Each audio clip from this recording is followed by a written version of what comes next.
that in. Okay, it's on Canvas. And then as we watch it, we're going to kind of talk about kind of what we see and that sort of thing. And then again, Monday is going to be a study hall day. Tuesday, I have who has. Wednesday, test.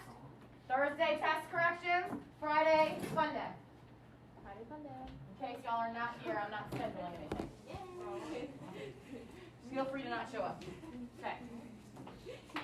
All right, so let's kind of go over this. Now, we are not going to finish this today. We might get close, but you're going to have to probably read through the rest of it on your own. Not a big deal.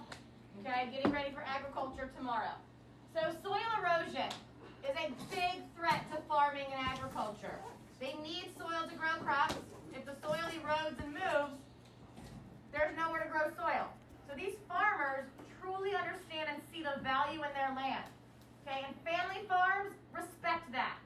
These guys understand that their livelihood depends on the soil. Okay, factory farms that are owned by corporations are just in it for the money. They do not care about the land. They do not care about the animals. But somebody that's on a family farm, they see the value in the animal. They treat it humanely. It is part of the family, and they realize that. Okay, so when we watch Fooding tomorrow, this is the factory farm perspective. Yes, there are some family farms on it, okay? But farmland was about family farms, and it's heartbreaking, okay? So soil becomes vulnerable to erosion through human activities that destroy plant cover, including farming, logging, ranching, construction, overgrazing, you name it. Okay, so let me kind of clarify. Farming is for plants and agriculture. Ranching is for animals. So ranching is cows, pigs, sheep, etc. Most farmers are ranchers. They will also raise something else. Now, most ranchers are ranchers. They rarely do something else. Okay, they may do hay or alfalfa, but that's because their cows and horses are going to use it in general. So 38% of the world's croplands are eroding faster than they're being replenished. That's the world. The U.S. is at 16%. Okay, so we are severely degrading our soil to the point where if we run out of fertile soil, we run out of food. And we are going to have to figure that out very, very quickly. 2 harmful effects. Okay, loss of soil fertility, loss of nutrients. Okay? And then the soil's got to go somewhere. If there's, water. Oh, perfect. Take one of these. Or just walk over. I'll take it from Brian, do y'all need any more water or no? You need a case of water? See if Tasha wants a case of water. You got it? Okay.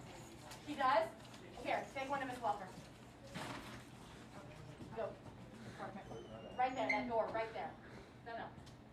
That's Mr. Walker. Mrs. Walker's probably in there. Okay? And then soil has to go somewhere.